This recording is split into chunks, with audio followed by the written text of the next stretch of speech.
শেখ হাসিনা যে বদনাম করলো এই লোকটা, এই লোকটার নাম কি? এটা কে? উনি একজন শিক্ষক, তাহলে আমার মনে হয়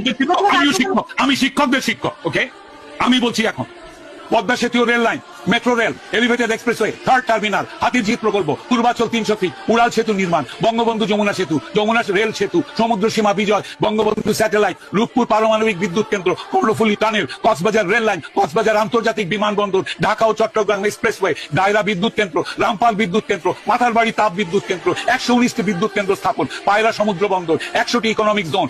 560টি মডেল মসজিদ, 1681টি মাদ্রাসা ভবন নির্মাণ, কওমি মাদ্রাসার স্বীকৃতি, উন্নয়নশীল দেশের উন্নতিকরণ, রোহিঙ্গাদের আশ্রয় দান, সমস্ত দেশকে রেলওয়ের আওতায় আনার উদ্যোগ, ফ্লাইওভার নির্মাণ, মহাসড়কগুলোকে 4, 6 ও 8 লাইনে উন্নীত করা, এশিয়া হাইওয়ে রোড প্রকল্প, ঘরে ঘরে বিদ্যুৎ, ফ্লাইওভার, নদী ভাঙ্গন রোধ, শ্রমিকের মজুর বৃদ্ধি, বয়স্ক ভাতা, মাতৃত্বকালীন ভাতা, বিধবা ভাতা, মুক্তিযোদ্ধা ভাতা, শিক্ষা ভাতা, প্রতিদ্বন্দ্বী ভাতা, স্বামী পরিত্যক্তদের ভাতা, জেলেদের খাদ্য সহায়তা, ইমামদের ভাতা, বাসস্থান, বৈশাখী ভাতা, ডিজি কার্ড, আরো অজস্র। আমার দম কুলাচ্ছে না এতগুলো পড়তে। 15 বছরে যদি এতগুলো কাজ কেউ করে থাকে, তাকে কোন চক্রান্তকারী এই টাকা পাচার করার দেয়? আর সে যদি ডিক্টেটর হয়, খুব ভালো করেছে।